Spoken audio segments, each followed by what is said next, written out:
അൽഹംദുലില്ലാഹി നഹ്മദുഹു വനസ്തഈനുഹു വനസ്തഗ്ഫിറുഹു വനസ്തഹ്ദീഹി വനുഅ്മിനു ബിഹി വനതവക്കലു അലൈഹി വനഊദു ബില്ലാഹി മിൻ ശുറൂരി അൻഫുസിനാ വമിൻ സയ്യിആതി അഅ്മാലിനാ മൻ യഹ്ദില്ലാഹു ഫഹുവൽ മുഹ്തദു വമൻ യുദ്ലിൽ ഫലൻ തജിദ ലഹു വലിയ്യൻ മുർഷിദാ. അഷ്ഹദു അൻ ലാ ഇലാഹ ഇല്ലല്ലാഹു വഹ്ദഹു ലാ ശരീക ലഹു വഅഷ്ഹദു അന്ന നബിയ്യനാ മുഹമ്മദൻ അബ്ദുഹു വറസൂലുഹു അർസലഹു ബിൽ ഹുദാ വദീനിൽ ഹഖ് ലിയുദ്ഹിറഹു അലദ്ദീനി കുല്ലിഹി വലൗ കരിഹൽ മുശ്രികൂൻ. അല്ലാഹുമ്മ സ്വല്ലി അലാ മുഹമ്മദിൻ വആലി മുഹമ്മദ് കമാ സ്വല്ലൈത അലാ ഇബ്രാഹീമ വആലി ഇബ്രാഹീം വബാരിക് അലാ മുഹമ്മദിൻ വആലി മുഹമ്മദ് കമാ ബാരക്ത അലാ ഇബ്രാഹീമ വആലി ഇബ്രാഹീമ ഫിൽ ആലമീന ഇന്നക ഹമീദും മജീദ്. യാ അയ്യുഹല്ലദീന ആമനു തഖുല്ലാഹ ഹഖ്ക തുഖാതിഹി فلا تموتن إلا وأنتم مسلمون. أعوذ بالله من الشيطان الرجيم. بسم الله الرحمن الرحيم. فتقبلها ربها بقبول حسن وأنبتها نباتا حسنا وكفلها زكريا. كلما دخل عليها زكريا المحراب وجد عندها رزقا قال يا مريم أنى لك هذا قالت هو من عند الله إن الله يرزق من يشاء بغير حساب. സഹോദരന്മാരെ, സഹോദരികളെ, തഖ്വയുള്ളവരായിരിക്കണമെന്ന് എന്നെയും നിങ്ങളെയും ഉണർത്തുകയാണ്. അള്ളാഹു നമ്മെ എല്ലാവരെയും സജ്ജനങ്ങളിൽ ഉൾപ്പെടുത്തി അനുഗ്രഹിക്കുമാറാകട്ടെ. കഴിഞ്ഞ കുറച്ച് മാസങ്ങൾക്ക് മുൻപ് തസവുഫുമായി ബന്ധപ്പെട്ടൊരു ഖുത്ബയിൽ ഞാൻ പരാമർശിച്ചിരുന്നു, 2 ഖുത്ബകളിൽ. പക്ഷേ അതിനുശേഷം നിരന്തരമായി അല്പം കൂടി വിശദമായി തസവുഫിനെക്കുറിച്ച് പറയണമെന്ന് പലരും ആവശ്യപ്പെട്ടതിൻ്റെ അടിസ്ഥാനത്തിൽ, അതെനിക്ക് ബോധ്യപ്പെട്ടതിൻ്റെയും കൂടി അടിസ്ഥാനത്തിൽ അത് സംബന്ധമായി ചില കാര്യങ്ങൾ സൂചിപ്പിക്കാനാണ് ഞാൻ ആഗ്രഹിക്കുന്നത്. തസവുഫ് അഥവാ മിസ്റ്റിസിസം ഇസ്ലാമിലെ അധ്യാത്മ വഴിയാണ്. ഇത് അടുത്ത കാലത്തായി ഏറെ ചർച്ച ചെയ്യപ്പെടുന്നുണ്ട്. ഇസ്ലാമിൽ തസവുഫ് ഇല്ല, ഇസ്ലാമിൽ സൂഫിസം എന്ന ഒന്നില്ല എന്ന് അടച്ച് ആക്ഷേപിക്കുകയും അങ്ങനെ ഒന്നില്ല എന്ന് നിഷേധിക്കുകയും ചെയ്യുന്ന ഒരു പ്രവണത പരക്കെയുണ്ട്. പ്രത്യേകിച്ച് ഈ വഹാബി പൊളിറ്റിക്കൽ ഇസ്ലാം ധാരകളിൽ നിന്നാണ് അത്തരത്തിലുള്ള വിമർശനങ്ങൾ ഉയർന്നു വരുന്നത്. വഹാബി ധാരയും പൊളിറ്റിക്കൽ ഇസ്ലാമിൻ്റെ ധാരയും യഥാർത്ഥത്തിൽ ഇസ്ലാമിനെ വളരെ വക്രമായി ചിത്രീകരിക്കുകയും അവതരിപ്പിക്കുകയും ഒരു അധികാര കേന്ദ്രീകൃത മതമാക്കി ഇസ്ലാമിനെ മാറ്റുന്നതിന് വേണ്ടി പരിശ്രമിക്കുകയും ചെയ്യുന്ന ധാരകളാണ്. ഇസ്ലാമിനെ ഏകമുഖാനുഭവങ്ങളാക്കുകയാണ് അവരുടെ ഉദ്ദേശം. ഒറ്റ വസ്ത്രം, ഒറ്റ വേഷം, ഒറ്റ ഭക്ഷണം, ഒറ്റ രീതി, ഇങ്ങനെ ഒരു ഏകമുഖാനുഭവമാക്കി മാറ്റുക ഇസ്ലാമിനെ. അതുതന്നെയാണ് ഇന്ത്യയിൽ ഫാഷിസ്റ്റുകളും ചെയ്തുകൊണ്ടിരിക്കുന്നത്. എല്ലാ ഫാഷിസ്റ്റ് ചിന്താഗതികളുടെയും വഴി അതാണ്. അവർ മുന്നോട്ട് വെക്കുന്ന പ്രത്യയശാസ്ത്രത്തെ ഒരു ഏകമുഖാനുഭവമാക്കി മാറ്റുക എന്നുള്ളതാണ്. അങ്ങനെ അനുഭവങ്ങളെ ഏകീകരിക്കുക. അനുഭവങ്ങളെ ഏകീകരിക്കുന്നതോടുകൂടി വ്യക്തികളില്ലാതാവുകയും വ്യക്തി അനുഭവങ്ങളില്ലാതാവുകയും ചെയ്യും. ഇസ്ലാം ഉൾപ്പെടെയുള്ള എല്ലാ ദൈവിക മതദർശനങ്ങളും വ്യക്തികൾക്ക് വലിയ പ്രാധാന്യം നൽകുന്നതാണ്. ഓരോ വ്യക്തിയുടെയും മതം വ്യത്യസ്തമാണ് എന്നുള്ളത് കൊണ്ടാണത്. എനിക്ക് അനുഭവപ്പെടുന്ന മതമല്ല മറ്റൊരാൾക്ക് അനുഭവപ്പെടുന്നത്. വ്യക്തി അനുഭവങ്ങൾക്ക് ഏറെ പ്രാധാന്യമുണ്ട് മതത്തിൽ. ഈ വ്യക്തി അനുഭവങ്ങളെ നിഷേധിക്കുന്ന, വ്യക്തി അനുഭവങ്ങളെ നിരാകരിക്കുന്ന ഒരു പ്രവണതയാണ് ഈ പൊളിറ്റിക്കൽ ഇസ്ലാമിൻ്റെയും വഹാബി ഇസ്ലാമിൻ്റെയും ഒക്കെ ആകെ സത്ത എന്ന് പറയുന്നത്. അഥവാ വ്യക്തി എന്നത് ഒരു മതത്തിൻ്റെ സമ്പൂർണ്ണ രൂപമായിട്ട് കാണണം. അയാളുടെ മതം അയാളിൽ മാത്രം നിക്ഷിപ്തമാണ്. അയാളുടെ വ്യക്തിയധിഷ്ഠിതമായ അനുഭവങ്ങളുടെ ആകെത്തുകയാണ് അയാൾക്ക് മതമെന്ന് പറയുന്നത്. അതുകൊണ്ട് മതത്തിനൊരു ഏകമുഖ അനുഭവങ്ങളുടെ ഭാവം ഉണ്ടാവുക സാധ്യമല്ല. അതൊരു പക്ഷേ രാഷ്ട്രീയത്തിനുണ്ടായെന്ന് വരാം, അല്ലെങ്കിൽ അധികാരത്തിനുണ്ടായെന്ന് വരാം. മതമെന്ന് പറയുന്നത് ആധ്യാത്മികമായ അനുഭവങ്ങളാണ്, ആനുഭൂതികമാണ്. പ്രവാചകന്മാർ പഠിപ്പിച്ചതൊക്കെയും ആനുഭൂതികമായ മതദർശനങ്ങളാണ്. ആനുഭൂതികമെന്ന് പറഞ്ഞാൽ തന്നെ അതിന് തുല്യതയില്ല. അതുല്യവും അനന്യവുമായ അനുഭവങ്ങളാണ് മതമെന്ന് പറയുന്നത്. അതിന് എൻ്റെ അനുഭവം തന്നെയാണ് മറ്റൊരാളുടെ. ഞാൻ അല്ലാഹ് എന്ന് പറയുമ്പോൾ എനിക്കുണ്ടാകുന്ന അനുഭവവും ഫീലിങ്ങും ധാരണയും ഭാവനയുമല്ല തൊട്ടപ്പുറത്തിരിക്കുന്ന ഒരാൾക്കുണ്ടാകുന്നത്. ഇത് ഭൗതികമായ വസ്തുക്കളിൽ പോലും അങ്ങനെയല്ല എന്നിരിക്കെ ആധ്യാത്മികമായൊരു അനുഭവം എങ്ങനെയാണ്? ഇപ്പോൾ ഞാൻ ഓറഞ്ച് എന്ന് പറയുന്നു. ഓറഞ്ച് എന്ന് ഞാൻ പറയുമ്പോൾ നിങ്ങൾക്ക് മനസ്സിലാക്കുന്ന ഓറഞ്ച് നിങ്ങളുടെ ഓറഞ്ചാണ്. എൻ്റെ മനസ്സിലൊരു ചിത്രമുണ്ട്, എൻ്റെ മനസ്സിലൊരു നിറമുണ്ട്, എൻ്റെ മനസ്സിൽ അതിൻ്റെ ഒരു ഗന്ധമുണ്ട്, എൻ്റെ മനസ്സിൽ അതിനൊരു രുചിയുണ്ട്. അതൊന്നുമല്ല നിങ്ങളുടെ മനസ്സിലുള്ള ഓറഞ്ച്. ഭൗതികമായ ഒരു വസ്തുവിനെ പോലും ഏകാനുഭവമാക്കി തീർക്കാൻ സാധ്യമല്ല എന്നിരിക്കെ എങ്ങനെയാണ് ഈ പ്രപഞ്ചത്തിൻ്റെ മഹാസംവിധായകനെക്കുറിച്ചുള്ള അല്ലെങ്കിൽ ആധ്യാത്മികമായ അനുഭവങ്ങളെക്കുറിച്ചുള്ള വർത്തമാനങ്ങളെ ഏകാനുഭവങ്ങളാക്കി തീർക്കാൻ സാധിക്കുക? അത് അസാധ്യമാണ്. പക്ഷേ അങ്ങനെ ആക്കി തീർക്കാനാണ് ഈ വഹാബി പൊളിറ്റിക്കൽ ഇസ്ലാം ധാരകൾ എപ്പോഴും ശ്രമിച്ചുകൊണ്ടിരിക്കുന്നത്. ഇത് വഹാബി ധാര എന്ന് പറയുമ്പോൾ നിങ്ങളുടെ ഏറ്റവും പുതിയൊരു ട്രെൻഡ് എന്ന് വിചാരിക്കരുത്. ഇത് ഇബ്നു തൈമിയ മുതൽ തുടങ്ങിയ സംഭവമാണ്. ഇബ്നു തൈമിയാണ് ഇതിന് സൈദ്ധാന്തികമായൊരു പരിവേഷം നൽകിയത്. അങ്ങനെ മതങ്ങളെ ഏകാനുഭവങ്ങളാക്കി തീർക്കാൻ, ഏകമുഖാനുഭവങ്ങളാക്കി തീർക്കാൻ അദ്ദേഹം സിദ്ധാന്തങ്ങളുണ്ടാക്കി. അങ്ങനെ അവിടെ മുതലാണ് ഇങ്ങോട്ട് ഈ ഒരു ധാര, അതായത് അധികാര കേന്ദ്രീകൃതവും ആചാര കേന്ദ്രീകൃതവുമായ ഒരു മതബോധം ഉണ്ടായിത്തീരുന്നത്. അതിൽ നിന്ന് വ്യത്യസ്തമാണ് തസവുഫ് എന്ന് പറയുന്നത്. തസവുഫ് എന്ന് പറയുന്നത് ആനുഭൂതികമായ ഒരു ജീവിതത്തിൻ്റെ പേരാണ്. ആനുഭൂതികമായ അറിവ് എന്ന് പോലും പറയാൻ പറ്റില്ല. ആനുഭൂതികം. മതം എന്ന് പറയുന്നത് ഇത്തരത്തിലുള്ള എന്തോ ഒരു വലിയ കുറേ സംഗതികൾ, മസ്അലകൾ പഠിച്ച് അത് ജീവിതത്തിൽ പ്രവർത്തിക്കലാണ് എന്ന് വിചാരിക്കുന്ന ഒരു ധാരയാണ് നേരത്തെ പറഞ്ഞ ഈ വഹാബി ധാര എന്ന് പറയുന്നത്. എന്നാൽ ഏതൊരു സാധാരണക്കാരനും അനുഭവിക്കാൻ കഴിയുന്ന അനുഭവങ്ങളുടെ പേരാണ് തസവുഫ് എന്ന് പറയുന്നത്. അതിന് മറ്റൊരു തരത്തിൽ പറഞ്ഞാൽ ഈ അധികാര ആചാര കേന്ദ്രീകൃത മതം എന്ന് പറയുന്നത് പ്രകടനങ്ങളാണ്. നിങ്ങളുടെ താടിയുടെ അളവ് എത്രയാണ്, നിങ്ങൾ ധരിച്ച കുപ്പായത്തിൻ്റെ ഇഞ്ച് എത്രയാണ്, നിങ്ങളുടെ ബാഹ്യാടയാളങ്ങളെ ആണ് അവിടെ മതം എന്ന് പറയുന്ന ഇത് അനുഭവമാക്കി തീർക്കുന്നത്. നിങ്ങളുടെ പർദ്ദയുടെ, നിങ്ങളുടെ തൊപ്പിയുടെ, നിങ്ങളുടെ താടിയുടെ, നിങ്ങളുടെ നിസ്കാരത്തഴമ്പിൻ്റെ, ഇങ്ങനെ തുടങ്ങിയ കുറേ അടയാളങ്ങളുടെ പേരാണ് മതം. എന്നാൽ തസവുഫിലേക്ക് പോകുമ്പോൾ ഇങ്ങനെയുള്ള ബാഹ്യമായ ഒരു അടയാളങ്ങളും മതവുമായി ബന്ധപ്പെടുന്നില്ല, മറിച്ച് അത് അനുഭവങ്ങളാണ്. അതുകൊണ്ട് തന്നെ അവിടെ ഭേദമില്ല. സ്ത്രീകൾക്ക് ഏറ്റവും കൂടുതൽ ഇടം നൽകിയത് ഈ അധികാര കേന്ദ്രീകൃത മതമല്ല. അവിടെ സ്ത്രീകൾക്ക് ഇടമില്ല. സ്ത്രീകൾക്ക് ഇടം നൽകിയതാരാ?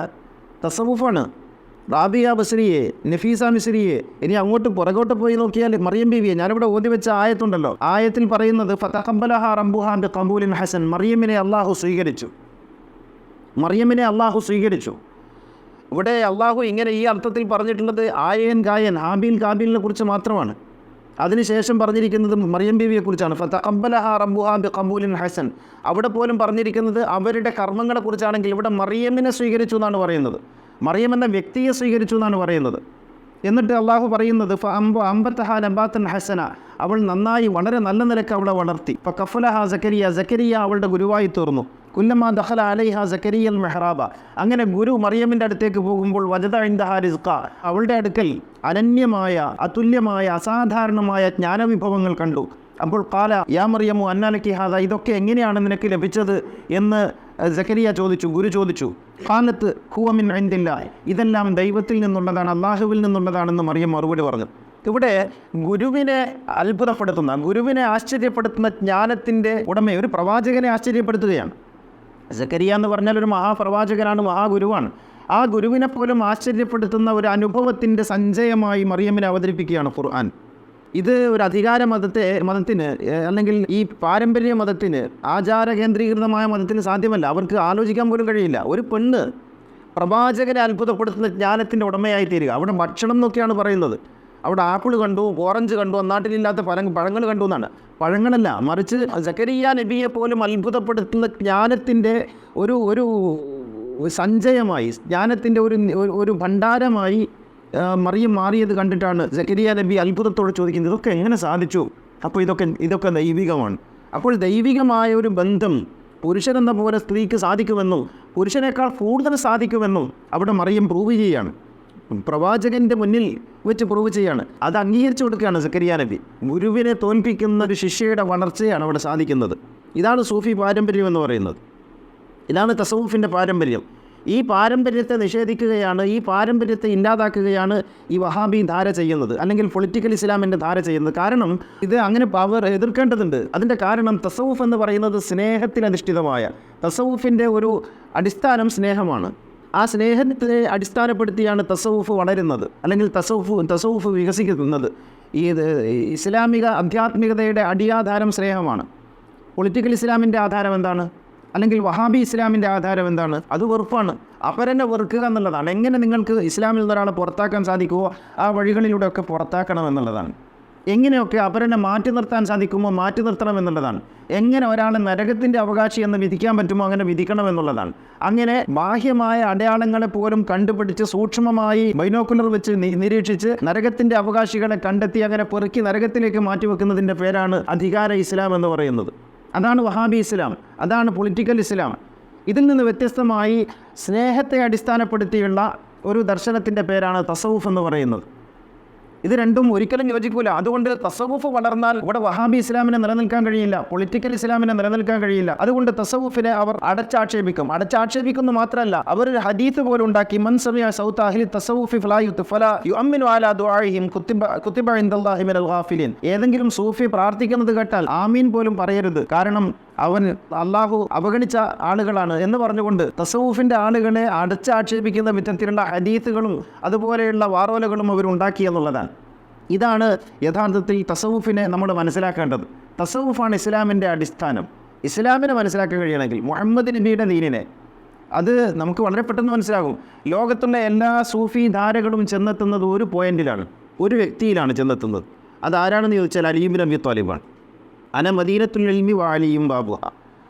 ഞാൻ ജ്ഞാനത്തിൻ്റെ നഗരിയാണെങ്കിൽ അതിൻ്റെ കവാടം അലിയാണ് എന്ന് സാക്ഷ്യപ്പെടുത്തിയ അലിയിലേക്കാണ് എല്ലാ തസവുഫി ധാരകളും ചെന്നെത്തുന്നത്. മറ്റുള്ള ഈ അധികാരധാരകളൊക്കെ ചെന്നെത്തുന്നത് മറ്റൊരു വ്യക്തിയിലാണ്. അതാരാണെന്നറിയോ? അത് മുആവിയാണ്, അബൂ സുഫിയാൻ്റെ മകൻ മുആവിയ. അധികാരത്തിൻ്റെ, കുടിലതയുടെ, വഞ്ചനയുടെ, ചതിയുടെ, ചൂഷണത്തിൻ്റെ, അഹങ്കാരത്തിൻ്റെ നാമമായി ലോകത്ത് പ്രവാചകൻ്റെ പിന്മുറക്കാരെന്ന് പറയുന്നവരിൽ ഈ എല്ലാ ദുർഗുണങ്ങളുടെയും മേളനമായ ഒരു വ്യക്തിയെ കാണാമെങ്കിൽ അത് മുആവിയാണ്. ആ മുആവിയയിലേക്കാണ് ഈ അധികാര ഇസ്ലാമിൻ്റെ, കർമ്മശാസ്ത്ര ഇസ്ലാമിൻ്റെ, ആചാര ഇസ്ലാമിൻ്റെ വേര് പോയി നിൽക്കുന്നത്. ഇതാണ് തമ്മിൽ വ്യത്യാസം. ഒന്ന് അലിയുമായി ബന്ധപ്പെട്ട് നിൽക്കുന്നു, മറ്റൊന്ന് മുആവിയയുമായി ബന്ധപ്പെട്ട് നിൽക്കുന്നു. അതുകൊണ്ട് തസവുഫിനെ അലിയുടെ ധാര എന്നും ജ്ഞാനധാര എന്നും പറയാം. മറ്റു വഴികളെ മുആവിയയുടെ ധാര എന്നോ അല്ലെങ്കിൽ കർമ്മധാര എന്നോ അനുഷ്ഠാനധാര എന്നോ പറയാം, അധികാരധാര എന്ന് പറയാം. ഇവിടെ ഇത് പറയുമ്പോൾ ഇത് ആളുകൾ ചോദിക്കുന്നൊരു ചോദ്യമുണ്ട്, തസവുഫ് എന്ന ഖുർആനിലുണ്ടോ? തസവുഫ് എന്ന് പ്രവാചകൻ ഉപയോഗിച്ചിട്ടുണ്ടോ? ഇത് ചോദിക്കുന്ന കേട്ടാൽ വിചാരിക്കുമ്പോൾ ഇവർ പറയുന്നതൊക്കെയും ഖുർആൻ്റെ അടിസ്ഥാനത്തിലാണ്. എങ്കിൽ ഞാൻ ചോദിക്കട്ടെ, ഈ പറയുന്ന തൗഹീദ് ഖുർആനിലുണ്ടോ? നാഴികക്ക് 40 വട്ടം തൗഹീദ് എന്ന് പറഞ്ഞുകൊണ്ട് നടക്കുന്നുണ്ടല്ലോ. ഈ തൗഹീദ് ഖുർആനിലുണ്ടോ? അപ്പോൾ ഖുൽ ഹുവല്ലാഹു അഹദ് എന്നില്ലേ? ഞാൻ ചോദിക്കുന്നത് അതല്ല. തൗഹീദ് എന്ന പദം ഖുർആനിലുണ്ടോ? പദത്തെക്കുറിച്ചാണല്ലോ നിങ്ങളുടെ ചർച്ച. തൗഹീദ് എന്ന പദം ഖുർആനിലുണ്ടോ? ഇല്ല. എന്ന് ഞാൻ ചോദിക്കട്ടെ, തൗഹീദ് എന്ന പദം ബുഖാരിയിലുണ്ടോ? ഖുർആൻ പോട്ടെ, നിങ്ങൾ അംഗീകരിക്കുന്ന വലിയ കിതാബാണല്ലോ ബുഖാരിയിലുണ്ടോ തൗഹീദ് എന്ന പദം? ഇല്ല. മുസ്ലിമിനുണ്ടോ? ഇല്ല. ഇങ്ങനെ ബുഖാരിയിലും മുസ്ലിമിനും പോലും കാണാത്തൊരു പദമല്ലേ ഇസ്ലാമിൻ്റെ അടിസ്ഥാനം എന്ന് പറഞ്ഞിട്ട് നിങ്ങൾ നാഴികക്ക് 40 വട്ടം പ്രസംഗിച്ചുകൊണ്ട് നടക്കുന്നത്. ഈ തസവുഫിനെ കുറിച്ച് ചോദിക്കുമ്പോൾ ഖുർആനിലുണ്ടോ എന്ന് ചോദിക്കാൻ നിങ്ങൾക്ക് എങ്ങനെ ധൈര്യം വരുന്നു? ഇത് വെറുതെ മനുഷ്യരെ പൊട്ടനാക്കുന്നതിന് വേണ്ടി പറയുന്നതാണ്. ഇത് പിൽക്കാലത്ത് രൂപപ്പെട്ട ഹസൻ ബസരി മുതൽ സുഫിയാനു സൗരി മുതൽ ഇങ്ങോട്ട് നോക്കിയാൽ അബ്ദുൽ ഖാദർ ജീലാനിയുടെ, അബൂ ഹാമിദുൽ ഗസാലിയുടെ, ദുന്നൂറുൽ മിസ്രിയുടെ, ജുനൈദുൽ ബഗ്ദാദിയുടെ, മൻസൂറുൽ ഹല്ലാജിൻ്റെ ഒക്കെ വഴികളതാണ്. റൂമിയുടെ, തബരീസിയുടെ വഴി. ഈ വഴികളായിരുന്നു നമുക്കുണ്ടായിരുന്നത്. നോക്കൂ നിങ്ങൾ, കേരളത്തിൽ നമുക്ക് ഒരു നല്ല കാലമുണ്ടായിരുന്നു. എല്ലാവരെയും ഉൾക്കൊള്ളാൻ സാധിക്കുന്ന ഒരു കാലമുണ്ടായിരുന്നു. സർവാശ്ലേഷിയായ ഒരു ഇസ്ലാം ഉണ്ടായിരുന്നു ഇവിടെ. നമുക്ക് ഓണം അന്യമായിരുന്നില്ല, നമുക്ക് ഇവിടെയുള്ള വസ്ത്രം അന്യമായിരുന്നില്ല, ഇവിടുത്തെ ഭക്ഷണം അന്യമായിരുന്നില്ല, ഇവിടുത്തെ ആചാരങ്ങളും ഉപചാരങ്ങളും അന്യമായിരുന്നില്ല. എല്ലാം സ്വീകരിക്കാൻ കഴിയുന്ന ഒരു പ്രാദേശികമായ ഇസ്ലാം ഉണ്ടായിരുന്നു. വ്യക്തി അനുഭവങ്ങളുടെ ഒരു ഇസ്ലാം ഉണ്ടായിരുന്നു. ഈ ഇസ്ലാം നമുക്ക് നഷ്ടപ്പെട്ടത് എപ്പോഴാണ്? ഈ വഹാബിസത്തിൻ്റെയും പൊളിറ്റിക്കൽ ഇസ്ലാമിൻ്റെയും കടന്നുവരവോടുകൂടിയാണ്. അവരിതിനെ ഇല്ലാതാക്കി. എന്ന് വെച്ചാൽ സൂഫി ധാരയാണ് ഇവിടെ ഉണ്ടായിരുന്നത്. സൂഫി ധാര എന്ന് പറയുമ്പോൾ കുറേ ചൊല്ലനും പറച്ചിലുമല്ല, അതേക്കുറിച്ച് നമുക്ക് പറയാനുണ്ട്. സൂഫി ധാര എന്ന് പറയുമ്പോൾ ഹാവഭാവാദികളും ചേഷ്ടകളുമല്ല, മറിച്ച് അതൊരു സംസ്കാരമാണ്, അതൊരു ജീവിത വഴിയാണ്, അതൊരു നനവിൻ്റെയും ഉണ്മയുടെയും ഉണർവിൻ്റെയും വഴിയാണത്. ആ വഴി എല്ലാ കലകളെയും സ്വീകരിക്കുന്ന ആർദ്രതയുള്ള വഴിയാണ്. പക്ഷേ ആ വഴിയെ മുഴുവനും നിരാകരിച്ച് നിങ്ങൾ നോക്കുക, അടുത്ത കാലത്ത് സംഗീതം പാടില്ലെന്ന്, പ്രത്യേകമായ വേഷം ധരിക്കണമെന്ന്, ഏതെങ്കിലും ആഘോഷങ്ങളുമായി ബന്ധപ്പെടരുതെന്നൊക്കെ അടുത്ത കാലത്ത് പറയാൻ തുടങ്ങിയത് നമ്മൾ ശ്രദ്ധിച്ചിട്ടില്ലേ? അതൊക്കെ മതത്തെ ഏകമുഖാനുഭവമാക്കി തീർക്കുന്നതിന് വേണ്ടി ഉണ്ടാക്കിയിട്ടുള്ള കാര്യങ്ങളാണ്. സൗദി അറേബ്യയിൽ നിന്ന് പ്രസിദ്ധീകരിച്ച, അവിടുത്തെ ഔദ്യോഗികമായി പ്രസിദ്ധീകരിച്ച ഒരു പുസ്തകത്തിൻ്റെ പേര് അൽ വലാഉ വൽ ബറാ എന്നാണ്. ബഹിഷ്കരണവും ചേർന്ന് നിൽക്കലും ഒത്തുനിൽക്കലുമാണ്. ആരെയൊക്കെ ബഹിഷ്കരിക്കണം എന്നുള്ളതാണ്, ആരെയും നിന്നൊക്കെ ഒഴിഞ്ഞു നിൽക്കണം. അൽ വലാഉ വൽ ബറാ. നമ്മുടെ കേരളത്തിലും അത് സംബന്ധമായ പുസ്തകങ്ങൾ ഇറങ്ങിയിട്ടുണ്ട്. ഏതൊക്കെ വിഭാഗത്തിൽ നിന്ന് മാറി നിൽക്കണം, എന്ന് പറയുന്ന പൊളിറ്റിക്കൽ ഇസ്ലാമിൻ്റെ ആളുകൾ ദാറുൽ ഹർബെന്നും ദാറുൽ കുഫർ എന്നും ഒക്കെ പറഞ്ഞ് ഇത് ഇന്ത്യ ഏതാണ്, ദാറുൽ ഹർബാണോ ദാറുൽ കുഫറാണോ എന്നൊക്കെ പരിശോധിച്ചു കൊണ്ടിരിക്കുന്ന ഇങ്ങനെ വിദ്വേഷത്തിൻ്റെയും വർഗീയതയുടെയും വെറുപ്പിൻ്റെയും ഒരു ദർശനമാണ് അവർ മതമെന്ന പേരിൽ അവതരിപ്പിക്കുന്നത്. ഒരിക്കലും അവർക്ക് തസവുഫിനെ ഉൾക്കൊള്ളാൻ കഴിയില്ല. തസവുഫ് എന്ന് പറയുന്നത് ഇതിനെയൊക്കെ നിരാകരിക്കുന്ന, എന്നാൽ അത് സുഹൃദ് എന്ന് പറഞ്ഞാൽ വൈരാഗ്യത്തിൻ്റെ വഴി കൂടിയാണ്. വൈരാഗ്യം എന്ന് പറയുന്നത് നിർമ്മമതയുടെ വഴിയാണ്, ഒന്നും ആഗ്രഹിക്കാതിരിക്കുക. തസവുഫിനെ കുറിച്ചുള്ള ഒരു താരീഫ്, അതിൻ്റെ ഒരു നിർവചനം തന്നെ തസവുഫു ഹുവ അൻ ലാ തംലിക ശൈഅൻ വലാ യംലികക ശൈഉൻ എന്നാണ്. നീ ഒന്നിനെയും ഉടമപ്പെടുത്താതിരിക്കുക, നിന്നെ ഒന്നും ഉടമപ്പെടുത്താതിരിക്കുക, ഇങ്ങനെ നിർമ്മമനായി ജീവിക്കുക. ഈ ലോകത്തെ ഒരുപാട് കാര്യങ്ങൾ സംഭവിച്ചുകൊണ്ടിരിക്കും. ആ സംഭവിക്കുന്നൊന്നും എന്നെ ബാധിക്കാതെ ഞാൻ എല്ലാം സർവശക്തനായ അല്ലാഹുമ്മ തകൂന മഅല്ലാഹി ബിലാ അലാഖ, യാതൊരു ഉപാധികളും കൂടാതെ അല്ലാഹുവിനോടൊപ്പം ജീവിക്കുക, ദൈവത്തോടൊപ്പം ജീവിക്കുക എന്നുള്ളതാണ്. അതുകൊണ്ട് തസവുഫ് പൗരോഹിത്യത്തെ അല്പം പോലും സ്വീകരിക്കുന്നില്ല. പൗരോഹിത്യമില്ല തസവുഫിൽ. പൗരോഹിത്യം എന്ന് പറയുന്ന ഒരു സംഗതിയില്ല. ബാക്കിയുള്ളതൊക്കെ പൗരോഹിത്യത്തിന് അധിഷ്ഠിതമാണ്. പൗരോഹിത്യമില്ല എന്ന് പൗരോഹിത്യം തന്നെ പറയുന്ന ഒരു തമാശ കൂടി ഇസ്ലാമിലുണ്ട്. പൗരോഹിത്യമില്ല എന്ന് പുരോഹിതന്മാരാണ് പറയുക. ഏറ്റവും അപകടകരമായ പൗരോഹിത്യമുള്ളത് ഇസ്ലാമിലാണ്. ഇങ്ങനെ പൗരോഹിത്യത്തെ നിരാകരിക്കുന്ന, വെറുപ്പിനെ നിരാകരിക്കുന്ന സർവാശ്ലേഷിയായ ഒരു ദർശനത്തിൻ്റെ പേരാണ്, നിർമ്മമതയുടെ പേരാണ് തസവുഫ് എന്ന് പറയുന്നത്, സൂഫിസം എന്ന് പറയുന്നത്. ഈ പേര് എപ്പോൾ കിട്ടിയെന്നൊക്കെ ചോദിച്ചാൽ പേരിനൊക്കെ ചരിത്രപരമായി പിൽക്കാലത്ത് ഒരുപാട് സംഗതി ഉണ്ടാകും. പക്ഷേ പേരിലല്ല പ്രാധാന്യം. ഇത് പ്രവാചകൻ്റെ വഴിയാണ്, പ്രവാചകന്മാരുടെ വഴിയാണ്. എല്ലാ പ്രവാചകന്മാരും ഈ വഴിയാണ് സഞ്ചരിച്ചിട്ടുള്ളത്.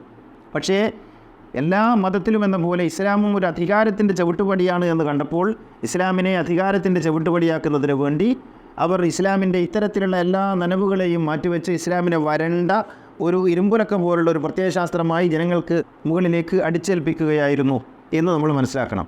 എന്നാൽ ഇത് പറയുമ്പോൾ ഇതോടൊപ്പം പറയേണ്ടുന്ന മറ്റൊരു സംഗതിയുണ്ട്. ഈ തസവുഫിൻ്റെ പേരിൽ നാട്ടിൽ നടന്നുകൊണ്ടിരിക്കുന്ന കുറേ കാര്യങ്ങളുണ്ട്.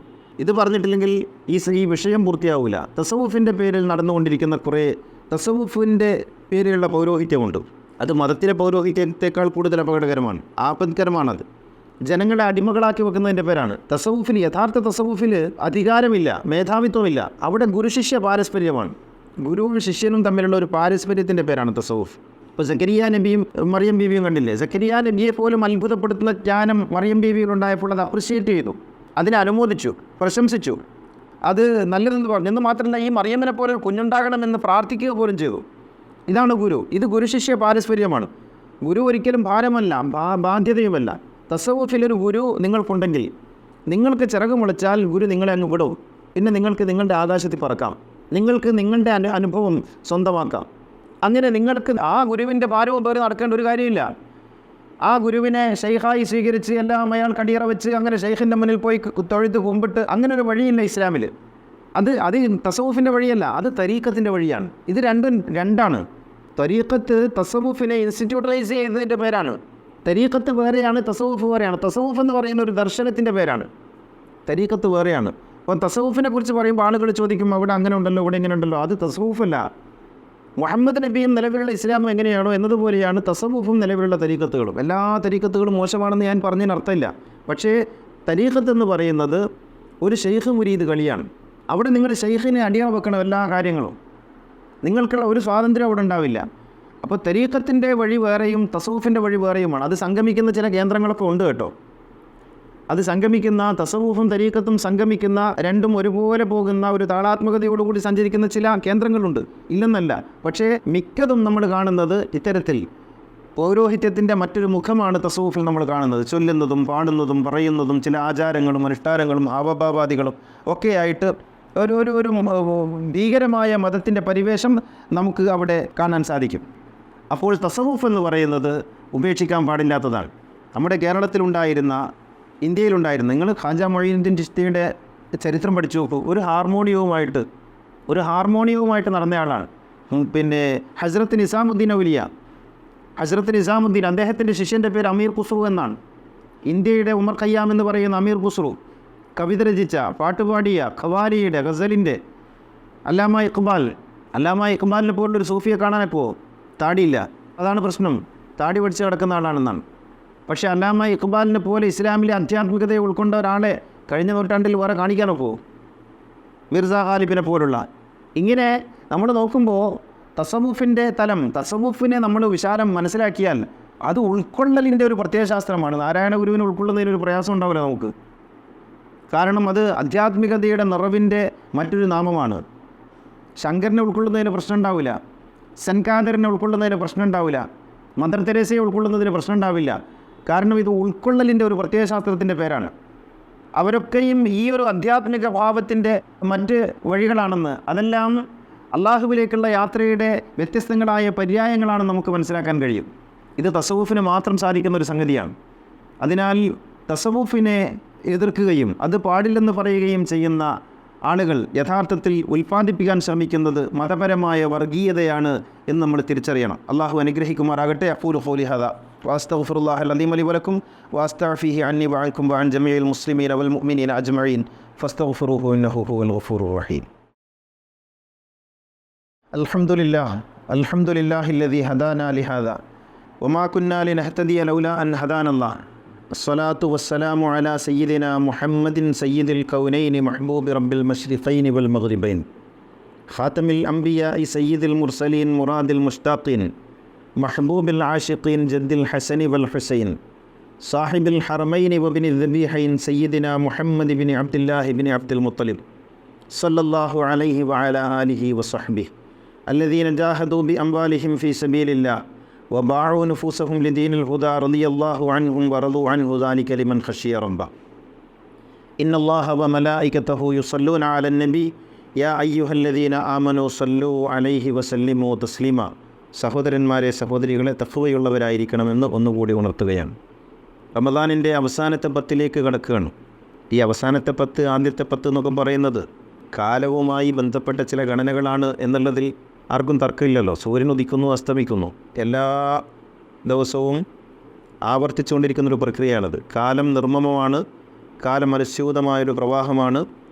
അതിൽ നമ്മൾ അടയാളപ്പെടുത്തുന്ന ചില അടയാളങ്ങളാണ്. നമ്മൾ ഏതോ ഒരു ദിവസം വെള്ളിയാഴ്ച എന്ന് എണ്ണി തുടങ്ങിയത് മുതൽ പിറ്റേന്ന് ശനിയാഴ്ചയായി തുടങ്ങിയെന്നുള്ളതാണ്. അത് എണ്ണിയത് വെള്ളിയാഴ്ച ആയിരുന്നോ ഇല്ലയെന്ന് നമുക്കറിയില്ല. ഇങ്ങനെ നമ്മൾ അടയാളപ്പെടുത്തുന്ന ചില അടയാളങ്ങൾ വെച്ചുകൊണ്ട് നമ്മൾ മുന്നോട്ട് പോകും.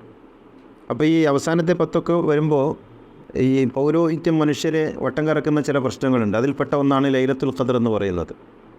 ലൈലത്തുൽ ഖദ്റുമായി ബന്ധപ്പെട്ട് വിശദമായി ഞാനിപ്പം പറയാൻ ആഗ്രഹിക്കുന്നില്ല. പക്ഷേ ഒന്നുണ്ട്, ലൈലത്തുൽ ഖദ്ർ പോലെ അവ്യക്തമായ ഒരു സംഗതി ഇസ്ലാമിൽ വേറില്ല.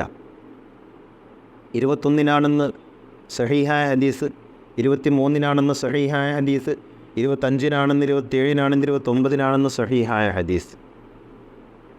തിങ്കളാഴ്ച നോമ്പ് തുടങ്ങിയവരുണ്ട്, ചൊവ്വാഴ്ച നോമ്പ് തുടങ്ങിയവരുണ്ട്, ബുധനാഴ്ച നോമ്പ് തുടങ്ങിയവരുണ്ട്. ഇവരിൽ ആരുടേതാണ് ഒറ്റ, ആരുടേതാണ് ഇരട്ട? ഇതിലേതാണ് കൃത്യമായിട്ട് പാലിക്കപ്പെടുക? കൂലിയാണെങ്കിൽ പറഞ്ഞാൽ തീരാത്ത കൂലി.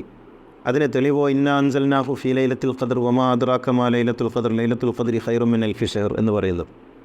പാസ്റ്റ് ടെൻസിൽ ഉപയോഗിച്ച ഒരു സംഗതിയെ പിടിച്ചിട്ട് എല്ലാ കാലത്തേക്കും ആക്കി വ്യാഖ്യാനിച്ചതിൻ്റെ മിടുക്ക് കൊണ്ട് സംഭവിച്ചതാണത്. അൻസല എന്ന് പറഞ്ഞ വാക്ക് അത് പാസ്റ്റാണ്, പാസ്റ്റ് ടെൻസാണത്. ഖുർആൻ അവതരിക്കാൻ ആരംഭിച്ച ഒരു മഹാരാവിൻ്റെ അതിൻ്റെ മഹത്വത്തെക്കുറിച്ച്, അത് മനുഷ്യരാശിയിൽ ഉണ്ടാക്കി തീർക്കാൻ സാധ്യതയുള്ള വിപ്ലവങ്ങളെക്കുറിച്ച് പറഞ്ഞൊരു ആയത്തിനെ കൊല്ലാകൊല്ലം ആവർത്തിക്കുന്ന പുണ്യങ്ങളുടെ അല്ലെങ്കിൽ കൂലികളുടെ മാമാങ്കമായി അവതരിപ്പിക്കുകയും എന്നിട്ട് അതിനെ 1, 3, 5, 7, 9ൻ്റെയും കണക്ക് പറഞ്ഞിട്ട് മനുഷ്യരെ കൺഫ്യൂഷനിലാക്കുകയും അങ്ങനെ ആകപ്പാടെ എന്തൊക്കെയോ. അങ്ങനെ സിയാറത്തിന് പോകുന്നവർ, വാഹനത്തിൽ കയറി യാത്ര ചെയ്യുന്നവർ, പള്ളിയിൽ പോയി കിടന്നുറങ്ങുന്നവർ, അന്ന് രാത്രി ഉറങ്ങാതിരിക്കുന്നവർ, ഇതൊക്കെ ചെയ്തോട്ടെ, ഇതിനൊന്നും ഒരു കുഴപ്പമില്ല. ഞാൻ പറയുന്നത് ഇതൊക്കെ ഒരു മനുഷ്യൻ്റെ സ്വന്തമായ തീരുമാനത്തിൻ്റെ അടിസ്ഥാനത്തിൽ ചെയ്യുന്നതാണെങ്കിൽ ഒരു കുഴപ്പമില്ല, നല്ലതാണ്. പക്ഷേ ഇതിനൊരു മതകീയമായ മാനം വരുത്തിയിട്ട് മനുഷ്യനെന്തിനാ പറ്റിക്കണതും? നിങ്ങൾ ഖുർആനൊന്ന് വായിച്ചു നോക്ക്. എന്താ ഖുർആനിൽ പറഞ്ഞത്? എല്ലാ കൊല്ലം ഇറങ്ങി വരുമെന്നാണോ? എല്ലാ കൊല്ലം ഇത് ആവർത്തിക്കുമെന്നാണോ? ലൈലത്തുൽ ഖദ്ർ ആവർത്തിക്കുമെന്ന് ഖുർആനിൽ എവിടെയുള്ളത്? ഇങ്ങനെ തുടങ്ങി മനുഷ്യരുമായി ബന്ധപ്പെട്ട് എന്തൊക്കെ ചൂഷണങ്ങളാണ് ഈ പുരോഹിതന്മാർ നടത്തുന്നത്. അന്ന് നിങ്ങളൊരു റുപ്യ കൊടുത്താൽ 70,000 കൊടുത്ത കൂലി, ഒരു റക്അത്ത് നിസ്കരിച്ചാൽ 70,000 നിസ്കരിച്ച കൂലി, ഒരായത്തോതിയാൽ 70,000 ആയത്തോതിയ കൂലി. ഇങ്ങനെ കൂലി കണക്ക് പറഞ്ഞിട്ട് മനുഷ്യരെ പറ്റിക്കുക. കൂലി കണക്ക് പറയുന്നത് തന്നെ പറ്റിക്കാൻ വേണ്ടിയാണ്. അങ്ങനെ ഒരു കൂലിയുടെ മതമല്ല ഇസ്ലാം. നിങ്ങൾ മറ്റുള്ളവർക്ക് ഉപകാരപ്പെടുന്ന വിധത്തിൽ ജീവിക്കുക, മറ്റുള്ളവർക്ക് ഉപകാരപ്പെടുന്ന വിധത്തിൽ പ്രവർത്തിക്കുക, മറ്റുള്ളവർക്ക് ദ്രോഹമുള്ള ഒരു കാര്യവും ചെയ്യാതിരിക്കുക, പരമാവധി മറ്റുള്ളവരെ സഹായിക്കുക, ഒരു വാക്കുകൊണ്ടെങ്കിലും. ഇതാണ് ജീവിതത്തിൻ്റെ ആകെത്തുകയായി തീരേണ്ടത്. ആ കൂട്ടത്തിൽ അനുഷ്ഠാനം നിങ്ങളെ സ്വയം ശുദ്ധീകരിക്കും. ഇതിന് പകരമായി മനുഷ്യനെ എന്നിട്ട് ഇതൊക്കെ പറയുമ്പോൾ തന്നെ ഇബ്നു അബ്ബാസ് പള്ളിയിൽ എഴുത്തിക്കാഫിരിക്കുമ്പോൾ എഴുത്തിക്കാഫിനെ കുറിച്ച് വേറെ പറയാനുണ്ട്. പള്ളിയിൽ എഴുത്തിക്കാഫിരിക്കുമ്പോൾ ഒരാൾ വന്ന് വിളിച്ചു, അങ്ങനെ അയാളുടെ കൂടെ പോയി, അതാണ് നബി പഠിപ്പിച്ചതെന്ന് പറഞ്ഞു. ഇതൊക്കെ പഠിപ്പിക്കുക, ഇതിൻ്റെ വൈരുദ്ധ്യവും കൂടി പഠിപ്പിക്കുന്നുണ്ട്. ഇതിൻ്റെ വൈരുദ്ധ്യം കൂടി പഠിപ്പിക്കുന്നുണ്ടെന്നർത്ഥം. എന്ന് വെച്ചാൽ ഈ അവ്യക്തമായൊരു സംഗതി, ഒരു പ്രവാചകൻ, നിങ്ങൾ ആലോചിച്ച് നോക്കിയാൽ, ഒരു പ്രവാചകൻ വന്നിട്ട് ഒരു കാര്യത്തെക്കുറിച്ച് പറയുമ്പോൾ അതിന് 7 അഭിപ്രായം പറഞ്ഞു പോയാൽ ആ പ്രവാചകൻ്റെ പ്രവാചകത്വത്തിൻ്റെ ആധികാരികത സംശയാസ്പദമല്ലേ? നിങ്ങൾ ആലോചിച്ച് നോക്കൂ, ഏത് പ്രവാചകനാണെന്നറിയണം. ഈ മുഹമ്മദ് നബിയെക്കുറിച്ച് ഇവരെഴുതിയ പുസ്തകത്തിലുണ്ട്. സ്വന്തം പിതാവിനെക്കുറിച്ച് അറിയാത്ത ഒരാൾ എന്തും ചോദിക്കാമെന്ന് പറഞ്ഞപ്പോൾ ഒരാൾ എണീച്ച് ചോദിച്ചു, നബി എൻ്റെ പിതാവാരാണ്. ഒരു സംശയമില്ലാതെ അയാളുടെ പിതാവിനെ പറഞ്ഞു കൊടുത്ത മുഹമ്മദ് നബി ലൈലത്തുൽ ഖദ്ർ ഏതാണെന്ന് പറയാൻ കഴിയാതെ 1, 3, 5, 7, 9 എന്ന് പറഞ്ഞു വെച്ചു എന്നാണ്. ഇവർ തന്നെ എഴുതിയ ഹദീസുകളിലാണ് ഈ 2 സംഭവങ്ങളുള്ളത്. ഇത്തരത്തിൽ മനുഷ്യരെ പൊട്ടന്മാരാക്കുന്ന ഏർപ്പാടുകളാണ് ഈ പുണ്യങ്ങളുടെ പേരും പറഞ്ഞിട്ട് ഇവർ കാട്ടിക്കൂട്ടുന്നത്. യഥാർത്ഥത്തിൽ പണ്ട് കഴിഞ്ഞുപോയ ചരിത്രത്തിൽ അത്യപൂർവമായി മാത്രം സംഭവിക്കുന്ന ഒരു പ്രതിഭാസത്തെ ഖുർആൻ ആവിഷ്കരിച്ചതിൻ്റെ പേരാണ് ലൈലത്തുൽ ഖദ്ർ. ഇൻഷാ അല്ലാഹ് ബാക്കി നിങ്ങൾക്ക് പഠിക്കാം, ആലോചിക്കാം. നിങ്ങളുടെ ചിന്തയ്ക്കും പഠനത്തിനും മന്നത്തിനുമായി വിട്ടുതരികയാണ്. അള്ളാഹു അനുഗ്രഹിക്കുമാറാകട്ടെ.